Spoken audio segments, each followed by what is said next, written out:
Assalamualaikum warahmatullahi wabarakatuh. Selamat sore, salam sehat bagi kita semua. Om Swastiastu, Namo Buddhaya, salam kebajikan.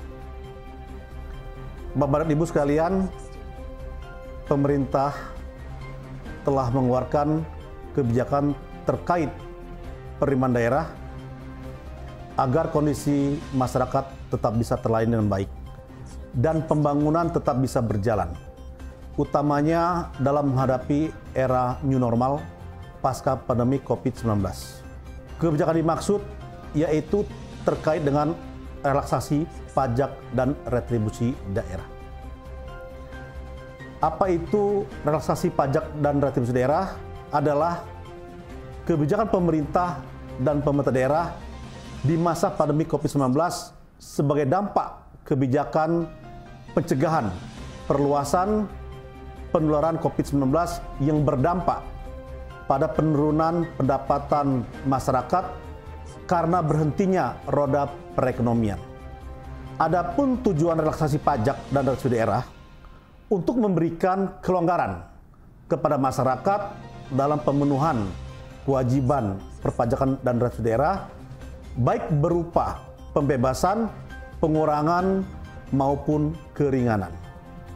Nah, bolehkah kepala daerah mengambil kebijakan relaksasi pajak dan retribusi daerah dengan prinsip otonomi daerah dan dengan didasari beberapa aturan bahwa kepala daerah dapat mengambil kebijakan relaksasi pajak dan retribusi daerah.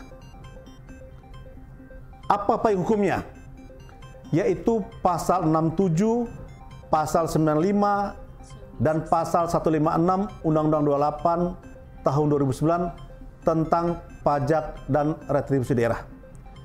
Kemudian Perpu 1 tahun 2010 diturunkan di Instruksi Mendagri nomor 1 2020, kemudian diturunkan kembali dengan peraturan daerah terkait dengan pajak retribusi, kemudian lagi dengan peraturan kepala daerah pajak retribusi, keputusan kepala daerah, kemudian dengan surat edaran dan sosialisasi. Bagaimana langkah-langkah penerapan relaksasi pajak dan retribusi? Yang pertama adalah menganalisis kondisi daerah.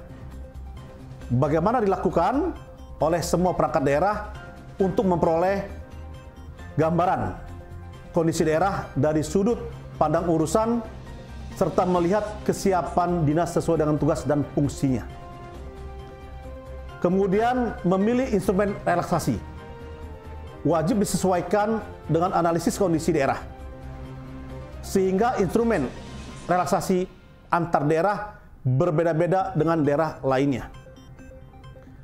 Ketiga, legalisasi atas instrumen relaksasi yang telah dipilih wajib dilakukan agar kebijakan kepala daerah memiliki dasar hukum dalam pelaksanaannya di masyarakat, yakni berupa peraturan daerah, peraturan kepala daerah, maupun keputusan kepala daerah. Keempat, terkait dengan pengawasan harus dilakukan terhadap pelaksanaan kebijakan relaksasi ditujukan untuk melihat kebermanfaatan atas kebijakan dimaksud serta berkelanjutan atas kebijakan dimaksud. Kelima, terkait dengan evaluasi. Evaluasi terhadap pelaksanaan kebijakan relaksasi ditujukan untuk melihat kebermanfaatan kebijakan relaksasi efektif dan efisien, serta menentukan keberlanjutan kebijakan relaksasi dimaksud. Nah, sekarang apa yang harus dilakukan oleh pemerintah daerah? Yang pertama, turut mensukseskan pelaksanaan kebijakan pemerintah dalam hal menghadapi pandemi COVID-19. Kemudian, Pemda segera melaksanakan refocusing APBD untuk menghadapi pandemi COVID-19.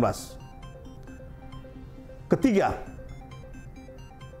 relaksasi pajak dilaksanakan dengan tetap berprinsip mengoptimalkan PAD. Keempat, mengawasi pelaksanaan kebijakan relaksasi pajak agar tidak terjadi loss potensi. Dan yang terakhir, yang kelima, persiapan kebijakan, kegiatan, dan strategi pasca pandemi COVID-19. Demikian beberapa hal yang dapat saya sampaikan. Semoga bermanfaat bagi kita semua. Wassalamualaikum warahmatullahi wabarakatuh. Om Santi Santi Om. Terima kasih.